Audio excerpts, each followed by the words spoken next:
I'd like to welcome you all to the sixth and the final seminar of AI and CSS Seminar series for this semester. As I had mentioned, we will continue the seminar series next semester as well. We have an excellent presenter for this series. As I said, AI and CSS seminars were mainly actually composed of seminar speakers from CSS, apart from Jack Loveridge, who actually made the debut to the seminar series. But today we have a scholar who's working on AI governance, who happens to be a former colleague of mine from the Graduate Institute of International and Development Studies. So it is a great pleasure to be hosting her talk. Before we start the presentation, I would like to also briefly introduce Dr. Radu to you all. I'll just quickly.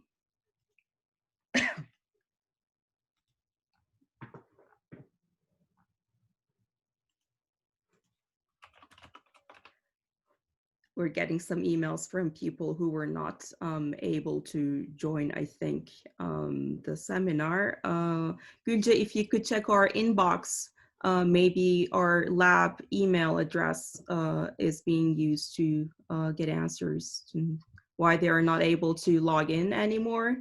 That'd be great. All right, so Roxana Radu is a postdoctoral research fellow at the GDG lab and a research associate at the University of Oxford's Center for Sociolegal Studies, working on internet regulation, algorithms, and knowledge production in the public sphere. Until May 2018, she was a program manager at the Geneva Internet Platform, a dialogue and capacity building center for internet governance and digital policy, and was chairing the non-for-profit Internet Society Switzerland. Roxana holds a PhD in international relations and political science from the Graduate Institute of International and Development Studies in Switzerland, and she received the Swiss Network for International Studies Award for the best PhD thesis in 2017. Her interdisciplinary research and publications focus on international governance and global internet policy making. With that, I'll pause and give the floor to Roxana. Hello, everyone. Again, please excuse me for the difficulties I had in connecting. I'm happy we managed to solve that. And I must say, it always happens at conferences where we are supposed to talk about technical things. There's always a technical failure on one side or the other. Unfortunately, Murphy's Law applies in this case. I'm really happy to join you today for these discussions, and I'm really looking forward to interacting with you throughout the conversation we're going to have around AI governance. I'm sure you have a lot of burning questions, and I'm going to give you the opportunity to ask all of those questions and anything else you might be interested in related to the governance of new technologies.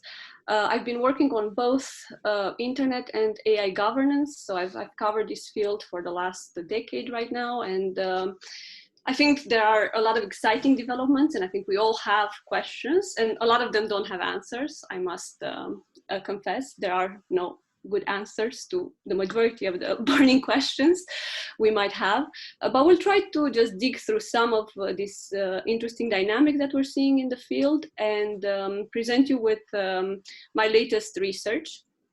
Again, open for discussion and open for critical reflections as well. So feel free to ask anything that you might find relevant for this research. I'd like to share my presentation with you, and let's hope that this time technology is going to be on my side. Okay, it seems to work. Are you able to see the screen that I'm sharing right now? Perfect. Okay. So let's start with putting in perspective some of the national strategies that deal with the governance of AI. We have seen many different initiatives around the world for issuing documents that have to do with how society might handle AI in the near future.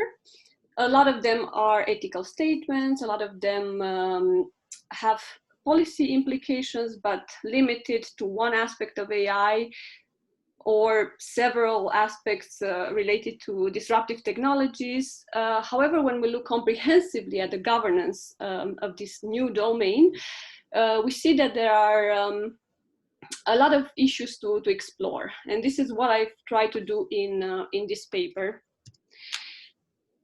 We have a multitude of discussions right now on AI. So we have discussions that take place in parallel, from this pushback on the ethics discussions in AI that had to do with the kind of guideline principles we want to embed in new technologies, to more concretely what role the states should have in driving these conversations forward. So we've had the era of ethical design, let's say, where companies and the private sector in general had a lot of power in designing these new parameters that would comply with public interest, but they were free to do that the way they could.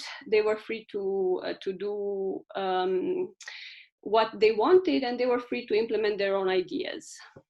To that, we've seen some sort of reaction recently, and we have seen right now that ethics is no longer the lifeline of AI.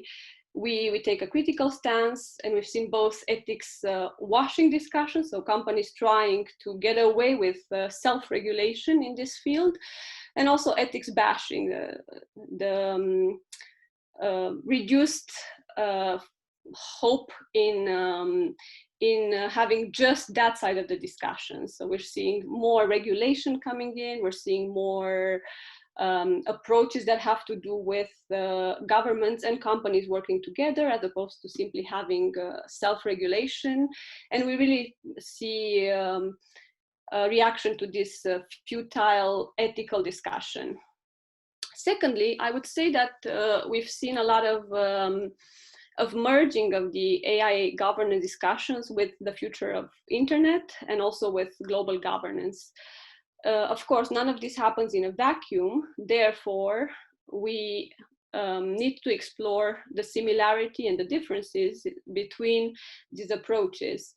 AI being a general purpose technology, it is important to look at it beyond a specific sector and to understand its implications across a wide range of issues and a wide range of other sectors, from the future of labor debates to issues such as infrastructural concerns. So if we think about the technology on which AI will be deployed, mostly 5G technology, if we talk about mobile communications, then we've seen even there major races to get this in place, and also to get particular providers to work in various countries. I'm sure the majority of you follow some of the discussions on AI, and they've seen probably the 5G rollout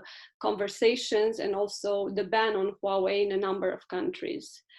And thirdly, I would say, in mapping this field of AI governance, we've seen really various perspectives on the role of the state.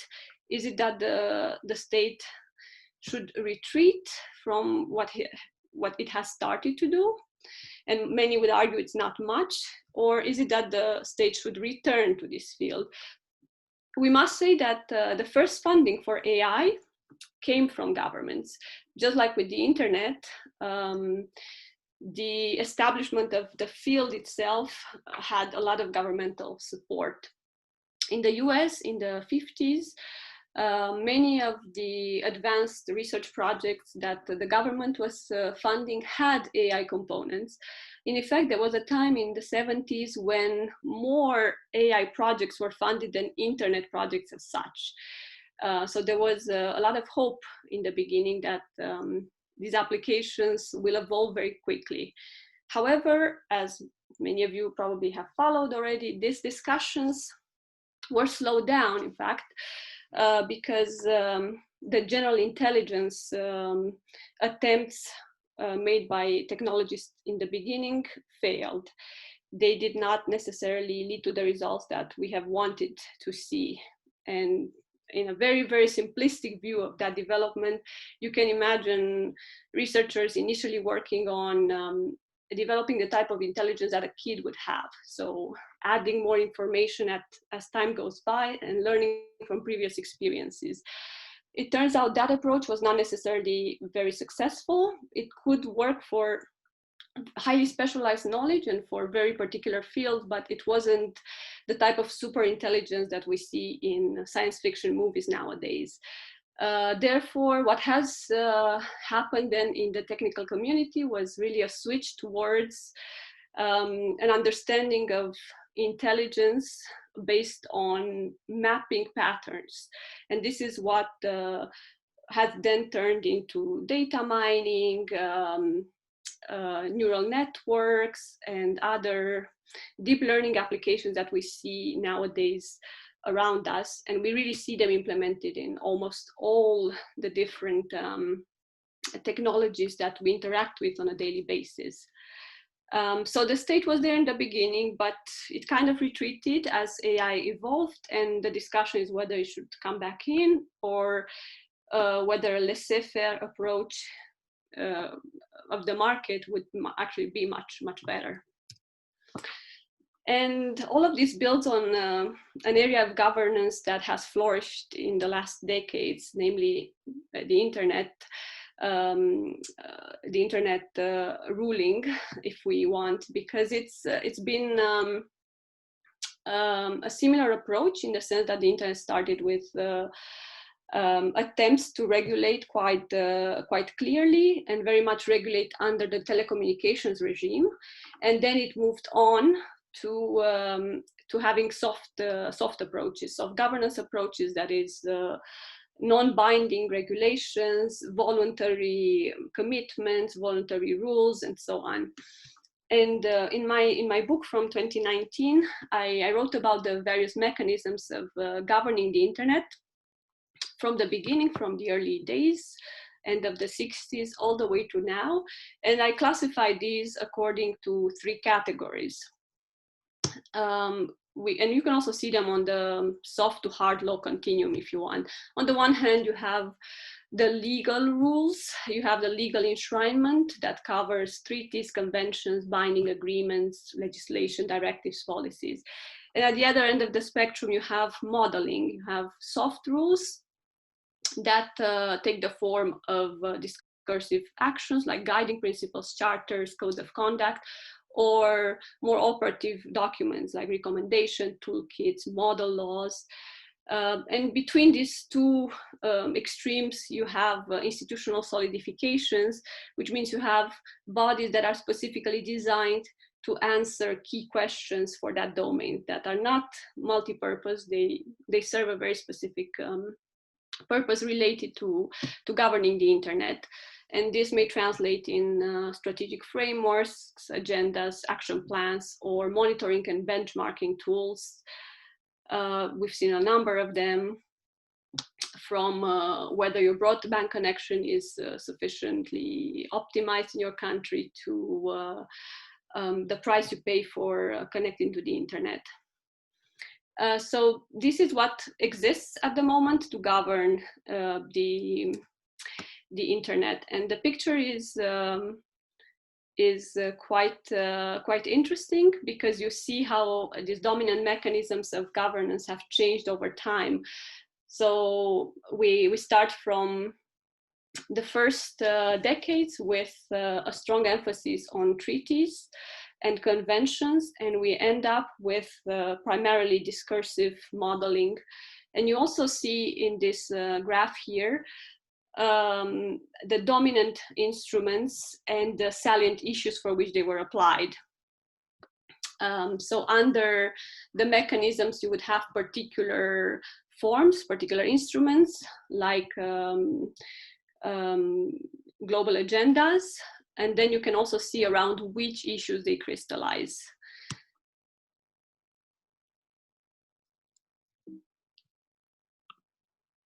And just to give you a bit more context for this discussion, we had an evolution of the different internet governance concerns from the 60s, 70s to now.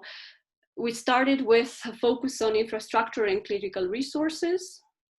And then we moved on to cybersecurity when the first computer viruses appeared at the end of the 80s. Then we had legal issues in the 90s because the internet extended to a global level and the World Wide Web was invented and we could finally have websites. But with that came also a number of legal problems ranging from hijacking domain names to internet fraud to investments that didn't succeed and so on. And we had a boom and then a big disappointment about the digital market at the end of the 90s. And the concerns for information and communication in developing countries appeared much, much later. This was around 2003, 2005, and they were very much converging again around the UN organized World Summit on Information Society, which continued and ended up being a long-term process that involved a lot of the developing countries on an equal basis. And later on, that is starting at the end of the 2000s, we have a focus on civil liberties. Anything that you might want to refer to under this broad label, it could be digital rights, it could be a specific human rights approach applying to the internet, and concerns for equality and equal access. It's important to note that right now the AI discussions start with civil liberties put in a spotlight. So we have learned something from governing the internet. We've learned that it's okay to start with building the infrastructure, but you don't have to wait 20 to 30 years to add these concerns about how users might be protected and the type of rights they should afford in the online era. So we are merging now the concern for building the infrastructure, be it 5G or simply devices that are more powerful and can process more data in a much shorter period of time, with the concerns for the rights we can afford as citizens living under algorithms. And I've talked briefly about one of the dominant narrative, which was also a historical development related to AI, namely superintelligence, whether we have this robot that is going to come in and take over our world. We believe that it's probably not going to be the case in the next couple of years, and we can safely discuss other issues that have to do with AI governance. Lately, this debate has also been presented as a political race. Is it the US or is it China that is going to get there first? All countries have the ambition of being the first in this race somehow, and it's very obvious when you look at the national strategies that I've investigated, I'm going to talk about later on. But it's not only about controlling this specific field. It's really about advances in technology that will have trickle-down effects around a number of other issues and other political factors as well. And Putin has famously said that whoever controls AI will control the world. Now we hope it's going to be a more distributed governance in the future, and it's not a winner-take-all approach. But I've listed here a number of concerns associated with AI. And it's good to clarify that AI means different things to different people. The intelligence part in it stands for computers being able to do much more, but not necessarily replicate what we have as human intelligence. And I very much believe that we can work alongside computers, that the future of work is not going to be very few humans in charge of a lot of computers, but really we're going to adapt to having this duality in our lives. And I'm also listing here some of the stances taken by various scholars and the various approaches that the literature covers. I'm sure some of you are already familiar with this, but I'm happy to talk more about it in the Q&A if you'd like to know more about these approaches. I think the focus has really been around transparency, accountability, and the possibility to do impact assessment for algorithms. And we've seen a lot of institutions taking up this challenge of understanding AI. The European Union in particular has done quite a bit. It remains in this area of normative thinking. It's not yet a regulations per se, but we are expecting regulation very soon. The high-level expert group on artificial intelligence issued some ethical guidelines. And we've also seen the European Parliament working on this. There's been a proposal from the government of Quebec in Canada to create a global organization for artificial intelligence. Meanwhile, there's also been a declaration from Montreal around trustworthy AI. And OECD has also issued a set of principles on AI, which emphasize democratic values and respect for human rights. But I must say a lot of these documents that have been issued at the global level remain very, very abstract and very, very vague. Because they need to be agreed by a number of countries, the minimum denominator comes as a priority. So the language there is extremely vague. And if you replace AI with anything else, you're still gonna get the same type of document.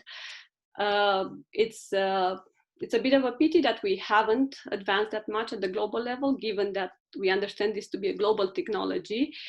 But this leads us to questioning a little bit more what the relationship is between the global and the national level, because the countries that have issued national strategies on this do expect to have a global impact and do have an interest in leading in this field, and maybe leading also the partnerships to be created in this field.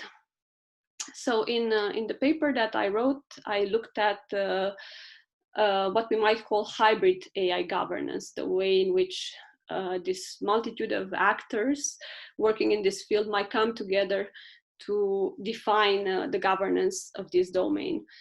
So that moves a little bit away from understanding AI as state-led or just private sector-led. It's really about how the two of them work together to create something for the future. And I started with this conceptualization that already exists in political science and international relations. There is quite a bit of literature on hybridization. However, this literature has been, it has been incomplete, because a lot of it has argued that hybrid actors lead to hybrid structures, and therefore hybridity is just a merging of the different sectors. That tends to be a circular argument, and it's hard to get away from it, because then you can see everything as hybrid. What I was trying to do in this paper is really to take a bit of a different perspective and argue around institutional logics.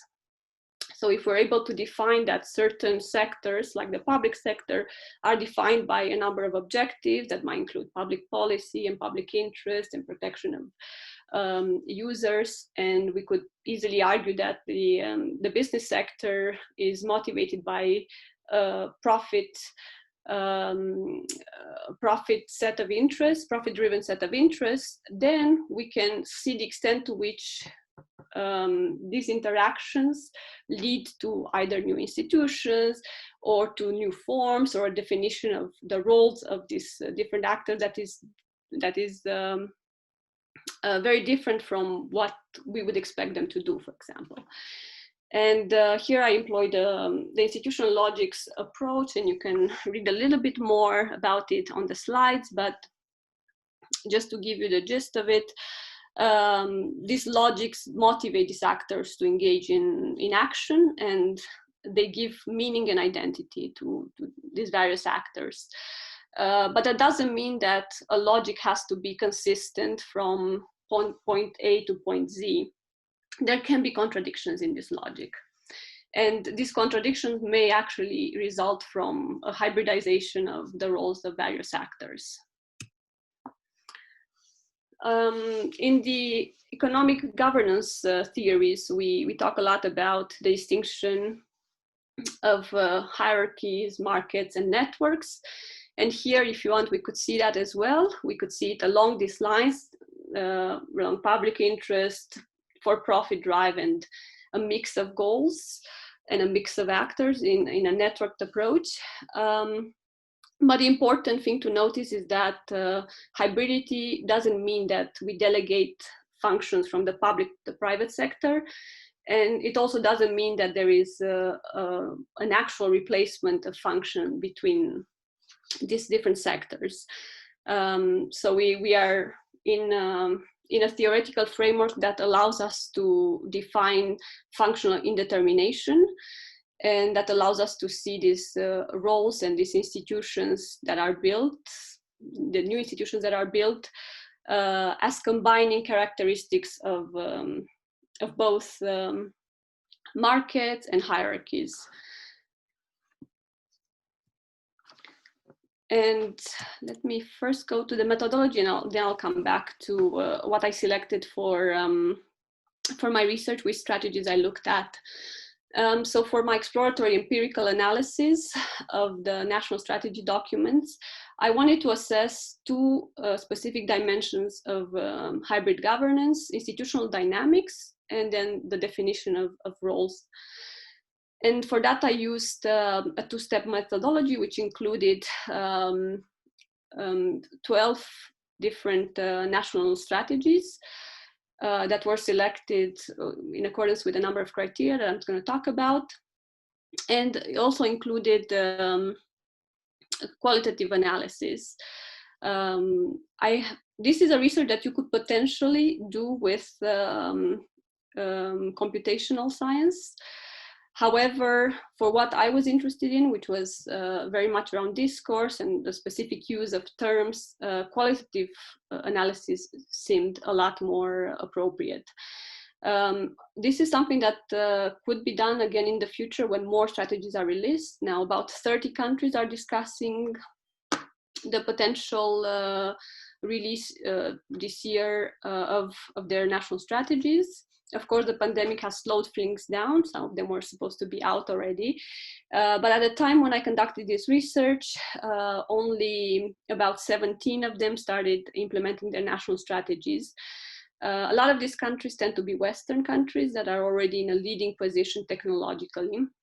So it would definitely be interesting to add the developing country dimension as soon as these other ones become available. For selecting cases, I started from a comprehensive list of all the different national strategies available, but then I had to exclude a number of them because they weren't fitting the criteria I was interested in. So I retained the countries that discussed AI exclusively. They could have discussed them alongside other technologies like Australia, but they had to dedicate a considerable amount of the document to AI, rather than just mentioning it here and there. And then the countries could present this as a strategy for a particular sector. It was the case in South Korea and in the UK, where they provided guidance for industrial policy. But again, the focus was AI. Or thirdly, countries could just adopt a broad approach, a comprehensive look at AI across social, political, and economic spectrum. And this is what happened in the majority of cases, in fact. National could have meant different things as well. That was another clarification that I had to do, because in some federal states, the strategy was issued by the government, But in parallel, there could have been other strategies at the local level. In the US, certain states also have their own strategies, just like in Germany, certain landers might have their own specific approach. However, national was relatively comprehensive and allowed me to conduct this comparative study. And then for the dimensions of analysis, I had to start with specific keywords, but I very soon discovered that it wasn't sufficient because the words didn't necessarily reflect specific sections of the document. So I really had to go into detail and look at everything and compare various parts of various documents, even if specific keywords were not there. And now to the interesting part. Let's see what I discovered. First, it turns out that all of these national strategies have a strong market orientation. Just a second, I didn't tell you which are the national strategies. So here we see them. They go from 2016 to 2019. And again, this research could easily be complemented with more information that will appear later this year. But you will see from the list of countries that none of them can really be classified as developing countries. And that is a pity, because we would like to see whether countries that have not led the technological race so far would want to adopt the same approach or really come up with their specific national priorities. And we've seen India, for example, discussing for a long time their own approach to this, where the emphasis would be on reducing poverty. And that is never present in the strategies that I analyzed, for example. But you see here that also the names have a little bit give you a little bit of an impression of what the strategy might contain. For example, Canada, which was one of the first countries to release it, talks about a pan-Canadian artificial intelligence strategy. And in effect, it delegates the writing of this strategy to an NGO. And the focus of that strategy is, unlike in other countries where you would see a discussion of the military applications, in Canada, the focus of this strategy is really working with the academic sector for excellence in AI, stimulating the startup scene, and very much limiting this to non-problematic aspects of AI. We will see that this is not the case everywhere. Obviously, the US and China would want to be in a leading position and also come up with more ambitious strategies about taking over at the global level. We were talking about US and China just now, so just to continue around the strong market orientation, we really see that they don't differ that much. Although we know they have different forms of government and they have very different traditions in adopting technologies and stimulating innovation, in their approach to AI, they are not that different.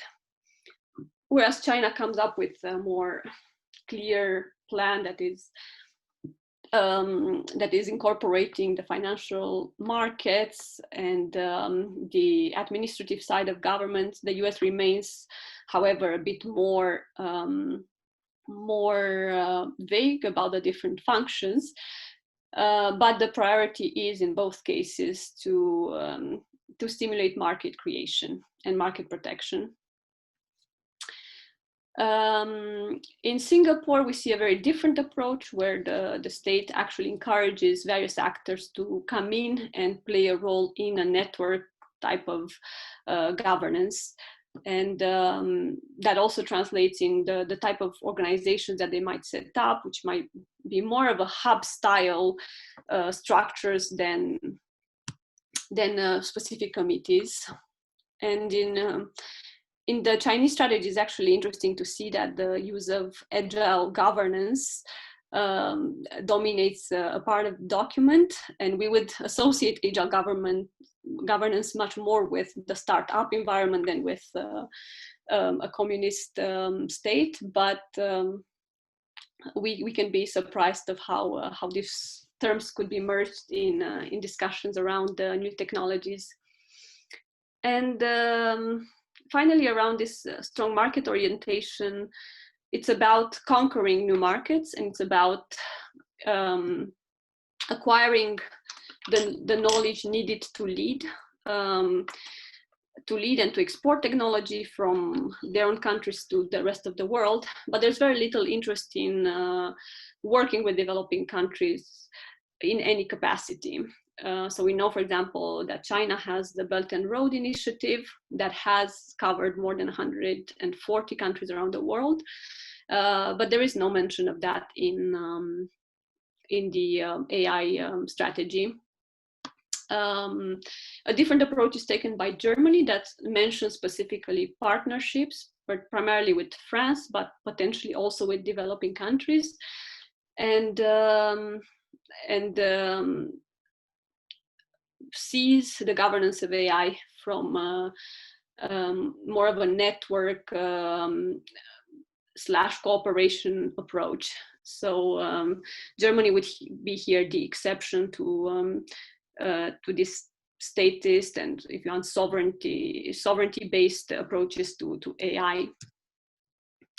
Then going back to the hybrid theory and the functional indetermination that characterizes it, we really see that there is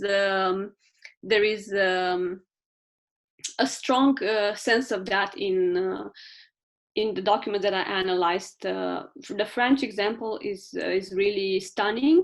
It talks about mimicking some of the industry moves at the level of the government. It talks about creating platforms that would be hosted by public authorities, and that would pretty much be in competition with the private platform that exists or that will be created in the near future. I find this extremely surprising because we wouldn't expect a state like France that has a tradition of a strong government to want to go that far in terms of mimicking the industry sector practices. So we are here in a situation of ambiguity between these various roles, and we are really having a hard time understanding exactly what this could lead to. But the confusion is really present in many other strategies. We can think about the Finnish one, for example, where the focus seems to be on the rights of the citizens and getting to a level of literacy that would allow everyone in the country to be meaningfully engaged in AI. However, the expert group that works on this also starts with the question of how the state might best serve the market at the moment. What are the required actions from the government to have the private sector engage more in AI activities? It's a change of the role that we would be expecting from these different actors. And last but not least, we also see the emergence of hybrid institutions. Sorry, there is a typo there. There is an attempt to establish these expert committees with the involvement of various parties, and they are generally said to be multi-stakeholder platforms, so really involving stakeholders from academia, NGOs, industry, obviously, government, but also the technical community. However, these institutions tend to define the terms of actions for the government, and we are left to answer whether to ask ourselves and then to answer this question again ourselves, whether the dominant place that that private sector actors play in these committees is going to lead to something for the public interest. I can tell you the case from the UK, where a lot more than 50% of the members of the Center for Data Ethics and Innovation were industry members, and that generated a public debate around how much they have influence over the government. Same in Singapore, an advisory council on the ethical use of AI and data tended to be dominated by representatives of large companies. Again, if this is led by multinationals, then we don't necessarily expect a huge variation between the proposals they make to various countries. We expect them to kind of take the same approach and just talk to various governments in the same way. And if the focus is really only on ethics, the problem we have is that we have not at all answered the question of what we need to regulate. So, so with this, I would like to open up the discussion and give you the floor for any questions or comments you might have. Thank you. Thank you so much. I also would like to take this opportunity to thank Dr. Roda so much for this fantastic presentation. We certainly learned a lot about AI governance, and we will open the floor for questions. If you could write them in the chat box, that's fine. Or if you would rather ask them unmuting yourselves, you can do that too. Or raise your hand so we can see you.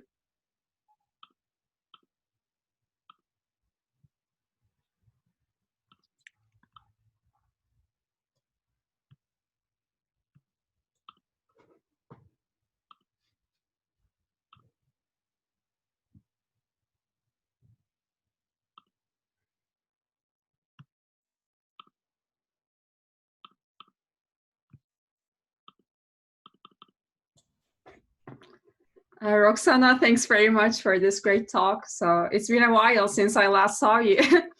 So I'm doing work in 5G networks myself. And I was really wondering what kinds of discussions are going on in that area in terms of ethics, because we're always looking at the technical side of things, but I know people have a lot of concerns regarding 5G. And you certainly have looked at those issues, I believe. So I'd be curious to learn what kinds of discussions are in the 5G arena. Thank you, Pauline. This is a great question. Should I answer straight away, or we want to collect more questions? Up to you. Okay, I can answer this one. And meanwhile, yeah, we can have more questions coming in.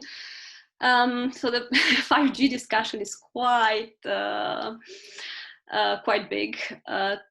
I don't necessarily know where to start. I would just say that I've looked at a very specific aspect of it, namely the responses to Huawei 5G technologies rolling out. So that's something that I'm very, very familiar with, but I'm sure there are many other sub-discussions in this big field. So for 5G, I think it's important to distinguish between the various spectrum allocations. A lot of countries have started to distribute that. In the US, it's very interesting to note that the low frequency 5G networks are not necessarily encouraged at the moment, are actually encouraged at the moment, whereas the broader spectrum, mid spectrum, and high spectrum are not interesting for the government, and that had to do with the use of some of the spectrum by the military.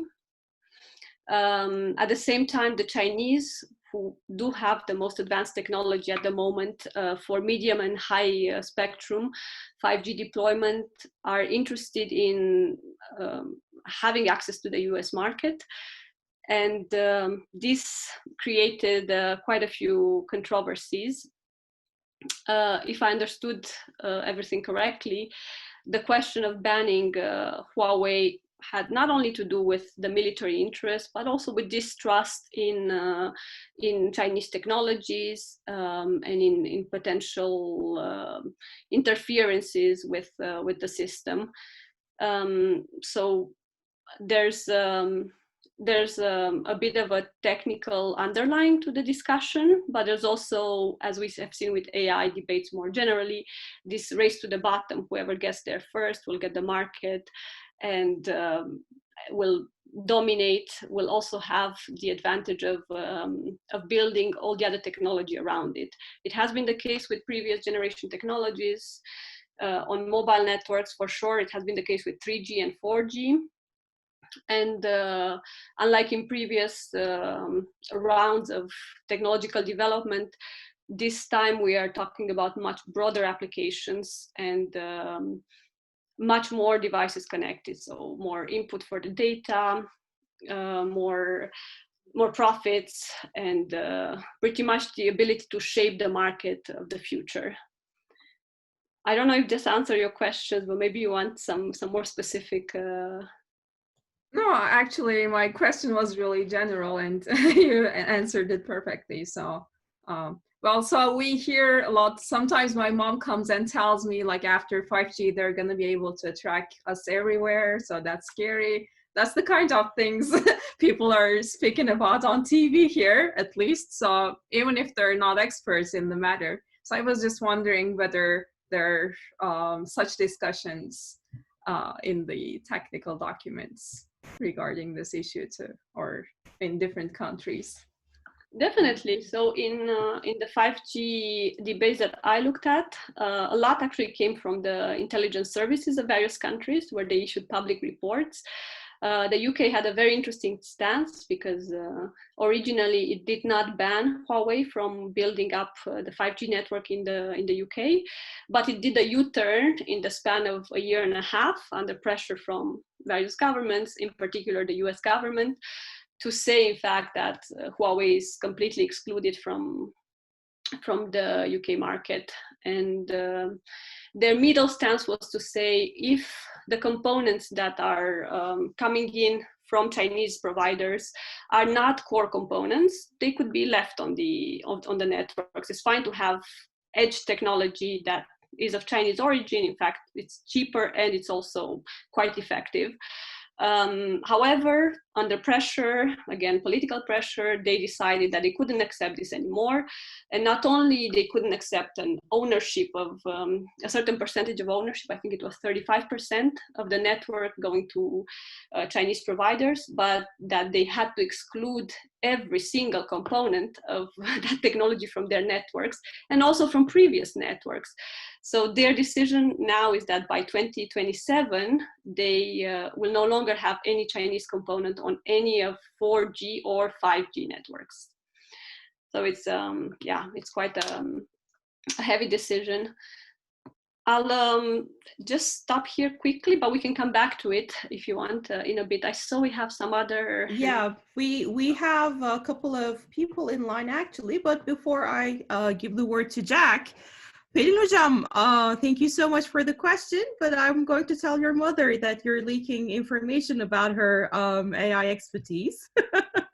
Moving on to Jack Lowrich. Hi, Roxana. Thank you very much for a wonderful talk, and it's good to see you. My question's about the development context and thinking of how to design a comparable study of developing countries. What would the major obstacles be? Is it a problem of definitions, how to describe AI or how to get specific about certain concepts? And secondly, I was wondering what you make of recent talk of the launch of a sort of non-aligned movement in AI governance that would focus on developing countries to keep out of the sort of China, Russia, US, EU nexus. But again, thank you very much for an excellent talk, and I hope that question's not too far out there, wide-ranging, but I appreciate it, and thank you. Thanks a lot for this questions. Let me start with the comparative study of developing countries.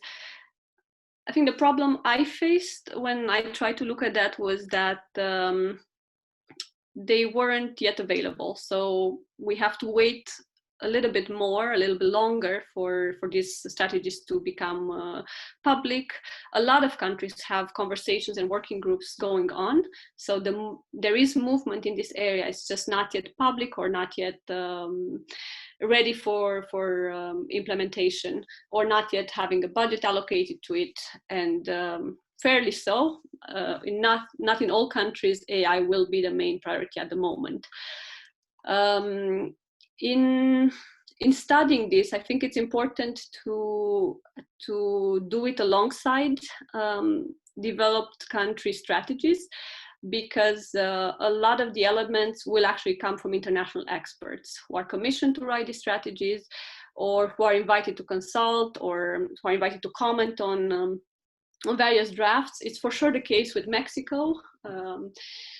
Just that Mexico has been actually more transparent and made that document, the discussion document, available in a collaborative manner, so more people could contribute to it. But in these cases, of course, you end up with a lot of input from the West, and that might not be so different from what you see in specific strategies already released. That being said, the question of definitions is important. We see, for example, that everyone who is interested in looking at AI right now is studying what has been done before, is studying all these different initiatives. So India has an annex to their main document that includes every single definition of AI and key concepts from all the previous strategies that have been released. And there's a learning process. There's a lot going on. However, being able to identify the actual priorities for the developing context, I fear is a lot of work, and is not yet there. So it would be really interesting to have such a comparative study among developing countries, but I still would suggest to still include Western countries as well, just to understand how much there is a copy paste, or how much there's some influence over the process. And then for the non-aligned movement, I must say it's very similar to what has happened to internet governance around the early 2000s. There has been a movement within the G77 that was driven by China back in the day. But then we've also seen an initiative from BRICS to establish alternatives to the current governance model. There is contestation in this space. It's just emerging, but it exists. And obviously developing countries have a strong voice as they have the largest number of users of internet and AI applications. So we will probably see the balance shifting a little bit more towards the global south, but that's probably still a negotiation in political fora, I would say. It's not so much that they can come together and have a strong voice if they don't make this voice heard in these negotiations. Thank you very much indeed. I would like to use my moderator privilege to ask a question myself. So it's going to be, again, a rather general maybe, and also a little bit of a speculative question that would need to be answered, I guess, also in a speculative sense, if you will. It's going to be about the future post-pandemic, and what do you think is going to be the impact of the pandemic on AI governance in general, or if you have any projections about particular strategies of the countries you have in your sample in this context? It's a tough one to answer.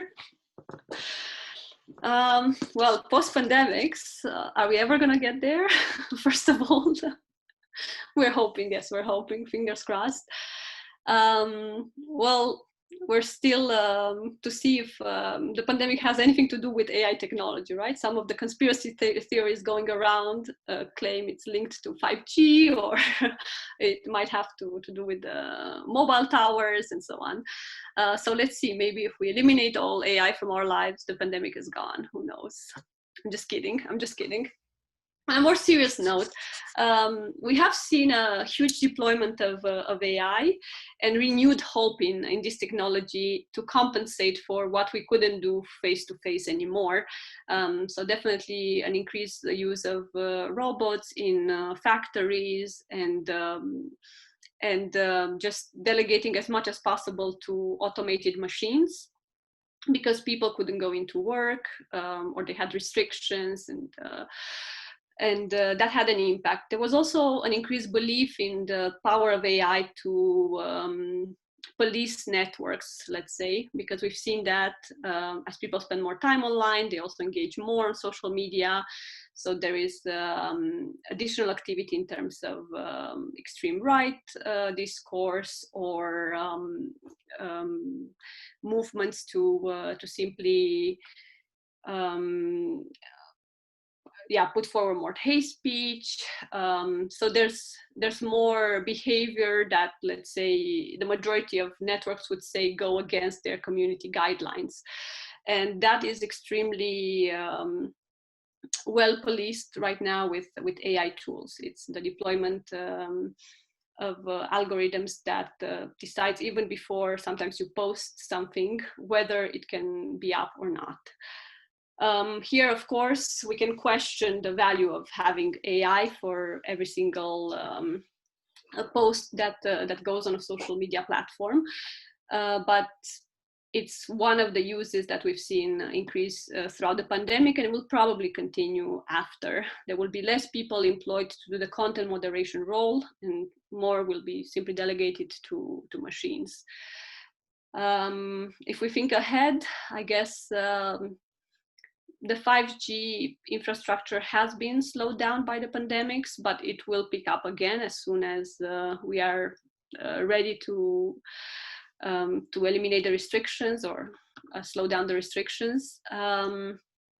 So we will see that as soon as we have the technology in place, we'll have more devices adapted to connect, and we'll have more exchange of information between these various devices. What people call also the Internet of Things will really take off more powerfully as soon as we have all of these things in place. So as soon as the infrastructure is there, devices will be there. And I think it is a key time during the pandemics to ask ourselves as a society what we want to see implemented once everything will be ready to go.